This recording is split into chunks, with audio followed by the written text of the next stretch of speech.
So welcome mga kabangis, at nandito na naman tayo sa Ligao at nandito tayo sa Albay. At eto mga kabangis, yun o, kita yung bulkan, dulo ng bulkan na, Bulkan Mayawn. So eto mga kabangis, at medyo traffic nga pala din at walang pagbabago dito sa Bicol, lagi na lang traffic kay sus kapaw.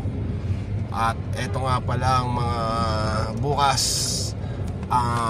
bakbakan na uli kami sa ROA at Monday bukas. At ito kasama namin iba't ibang stuntman na naman, bagong muka. Ito yan. Ayan, ito yan, di magaling yan, yung stuntman na yan. pero mahusay sa bakba. Hindi siya kaya kasabihan tayo si Teng magkasinlaki, si Ellis at si Teng magkasinlaki pero hindi magkasing. At ayun na nga, at iba pa yung mga kasama natin iba. Ha? May ribat ko dyan. Ribat? May ribat ako dyan Ano yun? Magkasing laki pero di magkasing amoy. Yun na nga mga kabangis. At let's go. Ayan o, sa Bicol tayo, Albay. Let's go.